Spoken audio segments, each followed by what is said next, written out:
Welcome to the Vantage Performance Podcast. I'm Phil Dobbie, and today we look at navigating the growth curve. How can you ensure that your business continues to prosper as demand increases? How do you scale up, in other words? Michael Fingland is Executive Director and CEO of turnaround specialist Vantage Performance. He says the most dangerous and hardest period in the growth of a small to medium business is the period when its turnover pushes beyond $15 million. Now, Michael, I'm surprised it's actually not earlier than that before businesses start to struggle with this idea of scale. Most successful entrepreneurs can get to $15 million pretty much on their own. You know, they've built a good business, but it's heavily reliant upon them and their brand and their goodwill and their ability to inspire their team, if you like. The reason why most businesses get into strife when they're going from 15 through to 50 is they're having to upgrade pretty much everything in the business. And most businesses that are transitioning from that 15 to 50 mil mark are usually doing it at a fair rate of knots. And because they haven't done it before, they don't know the pitfalls that lay ahead. So it is scaling up then, isn't it, really? And isn't a big part of that, therefore, making the capital investment so you can operate efficiently from that point onwards? Yeah, it's capital is certainly part of it, but when you're going through that transition, every part of the business needs to be overhauled, for want of a better word. You've typically outgrown the skill set of a lot of the managers you've got in the business, so they either need to be retrained or they need to develop new skills, new management skills to cope with the demands of a much bigger business.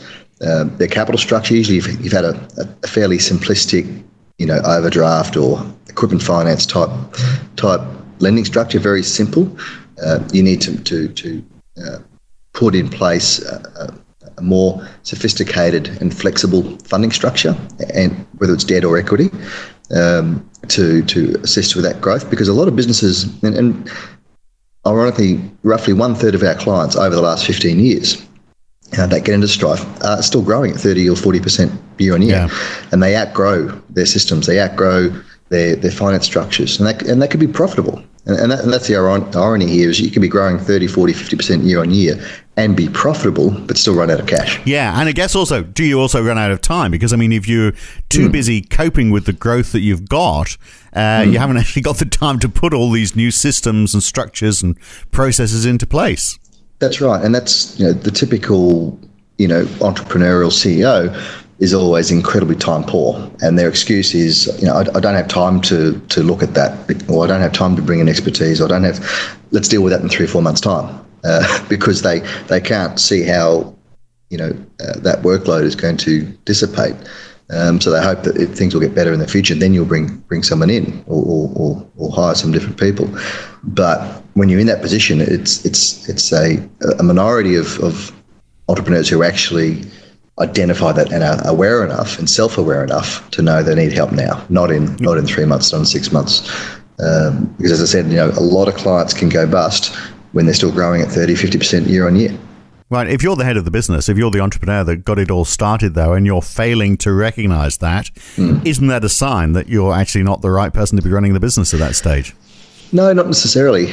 Often what it needs, and this is why we've become huge advocates of coaches and advisory boards over the years, because a coach, an executive coach, and we're not talking a business coach here, we're talking one-on-one, very senior, qualified, 30, 40 years in the business executive coach who's been through it and has seen all the pitfalls, and advisory boards for the more sophisticated businesses. Because a business running that fast, no matter how good a CEO you are, you cannot see all the pitfalls ahead. You just can't. So you need someone objective who's off to the side, whether they're an executive coach or you've got an advisory board in place, who can identify those issues and raise it to the level of concern that it needs to be raised to.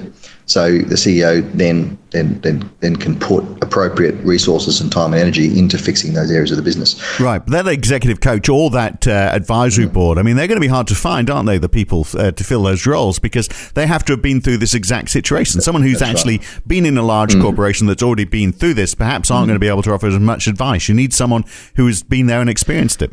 Oh, look, you do and you don't. The common mistake that a lot of entrepreneurial CEOs or family businesses make is, to enable me to step back and spend more time strategizing and helping the business grow consistently. They get a GM in. They think a general manager is going to be the panacea, so they get a general manager in, and 12 months later, it's all ended in tears. The number of times we've come across clients that have tried that, it didn't work. Often what's more successful is to bring in that coach or bring in an advisory board first. They can help you then lay out the landscape of all the pitfalls that you're going to be coming across over the next 3 to 5 years as you navigate through that $50 million mark. Because once you've built all the systems, because one thing we haven't touched on is systems and supply chain and working capital management. All those areas are overhauled through that process. And typically, once you've got to $50 million and you've built all those systems, you've got really good, management reporting system, you've got great supply chain management, you've got more sophisticated survey tools to know how your customers and staff are doing on a regular basis. That infrastructure you've built, that will then carry you to 100 million and often 150 million.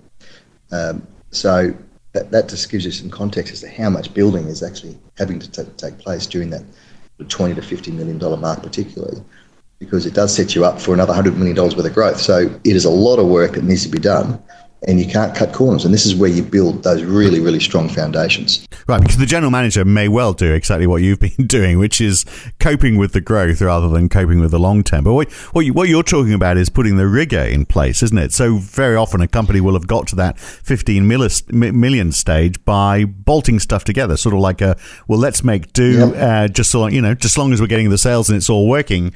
That's right, you're chasing growth for growth's sake. Yeah, whereas now you're talking about systems and processes that are going to enable you to grow as a big business. And again, I get back to that point I made earlier. Does that mean that it seems like an entirely different mindset? And can you actually train managers who are not used to that to be able to cope with that? Yeah, you can. Most management teams can survive the journey, if you like. They'll need some additional training. And a simple analogy is, as you're growing through that process, you might have got to $10, $15 million on the back of one key product or a few products, but once you're sort of expanding geographically and all the rest, you're adding on multiple new service lines or product lines. And as an example, that's where having a more sophisticated reporting system and accounting system where you know with certainty what the gross margin is for all those products, so you can keep a track of how they're performing. A lot of first-time entrepreneurs, whatever, just simply don't know what they don't know. So they don't know.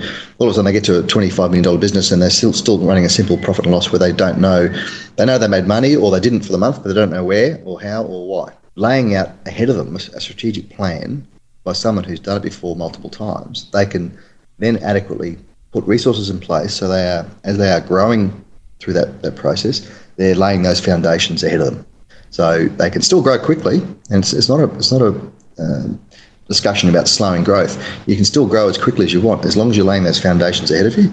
And most management teams going through that process haven't done it before. So that's where the advisory board, executive coach, having 13-week cash flows, 3-way forecasts, regular surveys, all the tools that we've talked about over the years in these podcasts.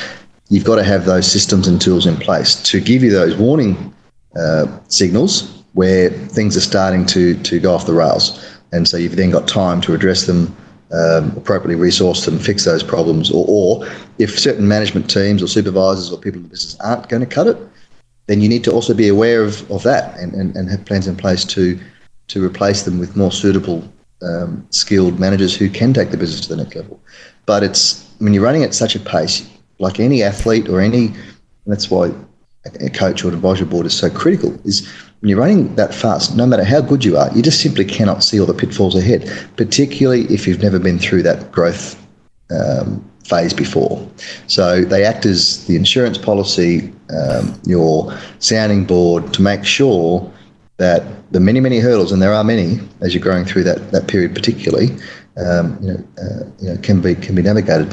And the reason why a lot of CEOs get complacent in a way is because they have got to 5 or 10, like you said before, which is the biggest danger period. because as we know, 60% of all businesses fail in the first 5 years. So they think, okay, I've got through that 5-year period, great, it's plain sailing from here. But it's not. There's another big hurdle coming, and that's why 80% of all businesses are failed by the 10-year mark. Yeah, that's a scary statistic, isn't it? So how do you know? Because I'm sure the point at which you need to start to make a move on all of this changes from industry to industry. We mentioned the $15 million turnover mark, but it'll be different from company to company. So how do you know when to start looking at an advisory board? Are there any warning signs that you should be looking out for? Yeah, there are. I mean, when you start to see the culture in the business starting to throw off some sides and just starting to deteriorate. Customer complaints start to rise because you're running so hard to try and get product at the door. You're cutting corners just to try and keep up with the sales. So having a really good customer survey tool, we recommend the Net Promoter Score or NPS tool, which we've talked about on this show before. That gives you really quick, honest feedback as to how things are going. But they're the two, if staff aren't happy and they're really struggling to keep up and you're starting to have staff turnover, key warning sign. Customer turnover, key warning sign. Customer returns, those sorts of things. When you see your working capital, so your cash, debtors, stock and creditors, and there's a formula, debtors cash less and stock less creditors, that's your working capital. That's how much cash you've got tied up in the business. If that is growing at a faster pace than your sales, then you know you're heading for a brick wall. So having a simple formula in your monthly dashboard, which is why we always have this in here, is showing the rate of working capital versus the rate of revenue growth. And quite often, a lot of those businesses that are growing 30, 50% year on year, that's what's getting out of whack. Their working capital is growing, so they're building up too much stock. They're not collecting their debtors as quickly as they used to. Revenue's still going great, and that's what they're focusing on, and they're profitable. But all that cash is being tied up in the business and it's getting bigger and bigger and bigger disproportionately to revenue growth. That means your cash flow coming out of the business is deteriorating even though sales are going up. That's the biggest warning sign of all. That'll usually show up before the customer and employee survey concerns that are throwing off. Right, but I am sure that there will be business owners who will say, well, look, we've looked at the P&L, we make a good margin on our products, it's profitable. What you're talking about is introducing things that are going to add cost. You're going to squeeze our margins more. Why would we want to do that? Well, get them to look at their cash flow. Profit doesn't always equate to cash flow. And that's where most management teams who haven't gone through that period before don't understand the difference, and there's a huge difference.